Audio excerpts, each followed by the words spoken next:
یہ ویرانے میں کھڑی بلند و بالا عمارت جو آپ دیکھ رہے ہیں، اس میں سلطان محمود غزنوی دفن ہے، لیکن اس مقبرے کا موجودہ دروازے اس کے اصل دروازے نہیں ہے۔ یہ تاریخ کا عجیب اتفاق ہے۔ محمود کا مزار تو غزنی میں ہے، لیکن اس کے اصل دروازے بھارتی شہر آگرہ کے قلعے میں محفوظ ہے۔ ایسا کیوں ہے؟ محمود غزنوی کی سب سے مشہور فتح سومناتھ کا مندر ہے، لیکن کیا واقعی سومناتھ کا کوئی مندر تھا بھی؟ کیا سلطان کے بارے میں مشہور واقعات اتنے ہی درست ہیں جتنے کہ آپ نے اور ہم نے سن رکھے ہیں؟ جی ہاں، سلطان بننے کے بعد سلطان محمود غزنوی نے منت مانی کہ اگر اس کی سلطنت میں امن رہا تو وہ ہندوستان میں بت پرستوں کے خلاف جہاد کرے گا۔ امن ہوتے ہی محمود غزنوی نے ہندوستان پر پہلا حملہ اگست 1001 میں کر دیا۔ اس حملے میں اس نے پشاور کے نزدیک اپنے پرانے دشمن راجہ جیپال کو شکست دی۔ اس کو مالی غنیمت میں شاہی خاندان کے ہیروں کے 16 ہار ملے، جن کی قیمت 6 لاکھ دینار تھی۔ اس کے علاوہ 5 لاکھ غلام اور کنیزیں بھی تقسیم ہوئی۔ اس جنگ کے بعد محمود غزنوی نے پنجاب کا ایک اور علاقہ بٹھنڈا بھی فتح کر لیا، مگر اس کی جنگ کی سب سے بڑی کامیابی یہ تھی کہ راجہ جیپال زندہ پکڑا گیا تھا۔ مگر سلطان نے یہ کیا کہ ایک بار پھر راجہ جیپال کو خراج کے وعدے پر رہا کر دیا، لیکن ہوا یہ کہ جب جیپال رہائی پا کر واپس پہنچا تو اس نے ایک عجیب و غریب کام کیا۔ اس نے خود کو آگ میں جلا کر خودکشی کر لی۔ اس کی موت کے بعد بھی لیکن یہ لڑائی ختم نہیں ہوئی۔ اس کے بیٹے آنندپال اور پھر نواسہ جیپال ثانی نے کئی دفعہ محمود غزنوی سے جنگیں لڑی، لیکن ہر بار شکست ہی ان کا مقدر ٹھہری۔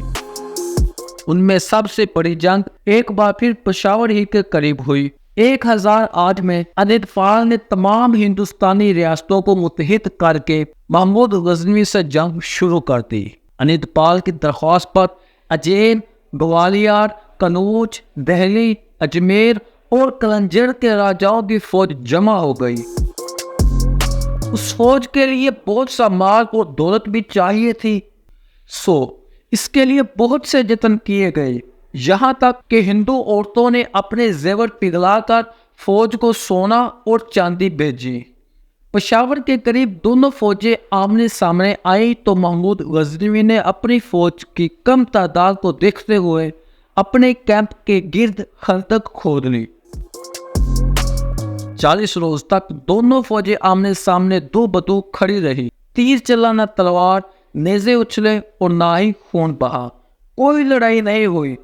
لیکن 41 روز بعد غزنوی فوج کے 6000 تیر اندازوں نے ہندوستانی فوج پر تیروں کی بارش کر دی، لیکن اس پہلے حملے کا بہت سخت جواب ملا۔ پہلے تو ہندوستانی فوج نے تیر اندازوں کو پیچھے ہٹنے پر مجبور کر دیا، اور پھر انہوں نے خندق پار کی اور غزنی فوج پر ٹوٹ پڑے۔ اب ہندوستانی فوج کا پلڑا بھاری ہو گیا تھا۔ ہو سکتا تھا کہ وہ یہ جنگ جیت بھی جاتے، مگر پھر ایک حادثے نے جنگ کا پانسا پلٹ دیا، بلکہ ہندوستان کا پانسا ہی پلٹ دیا۔ راجہ آنندپال جس ہاتھی پر سوار تھا وہ تیروں کی بارش اور کان پھاڑ دینے والے شور سے خوف زدہ ہو کر بے قابو ہوا اور جدھر منہ اٹھا ادھر بھاگ گیا۔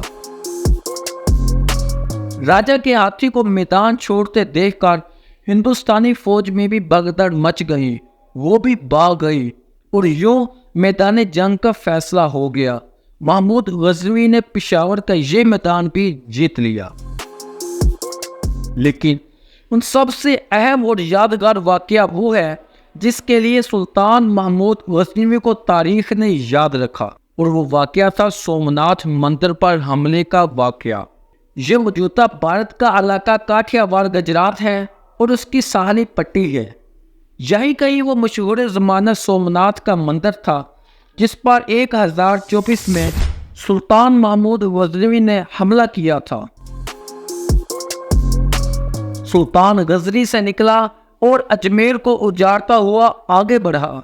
راستے میں تمام قابل ذکر قلعوں کو فتح کرتا وہ 2 سال میں سومناتھ کے دروازوں کے سامنے پہنچ گیا۔ مندر کے دروازے سندل کی لکڑی کے بڑے ہوئے تھے اور ان کی شہرت بھی مندر ہی کی طرح پھیلی ہوئی تھی۔ سومناتھ ہندوؤں کا بہت ہی مقدس مندر تھا۔ اس کی محافظ راجپوت فوج تھی۔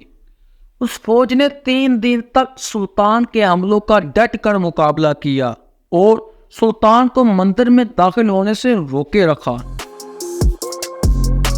سلطان کو شاید اتنے مضبوط دفاع کی توقع ہی نہیں تھی، اس لیے جب اس نے فتح کی کوئی صورت نہ دیکھی تو گھوڑے سے اتر گیا اور اس نے لشکر کے سامنے خدا کو سجدہ کیا، اللہ تعالیٰ سے مدد کے لیے دعا مانگی اور دوبارہ گھوڑے پر سوار ہو گیا۔ اس نے اپنے جرنیل ابو الحسن کا ہاتھ تھاما اور ایسا نعرہ بلند کیا کہ ساری فوج میں ایک جوش کی لہر مچ گئی اور وہ قلعوں پر ٹوٹ پڑے۔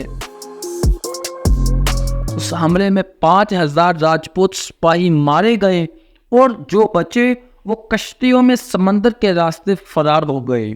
تاریخ فرشتہ میں اس سے متعلق ایک اور واقعہ بھی لکھا ہوا ہے اور وہ یہ کہ محمود غزنوی نے ایران کے صوفی بزرگ سلطان محمد شیخ ابو الحسن خرقانی کی چادر کو ہاتھ میں لے کر فتح کی دعا کی تھی،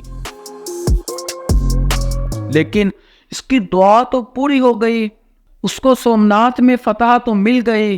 کہتے ہیں کہ اسی رات محمود غزنوی نے خواب میں شیخ ابو الحسن کو دیکھا۔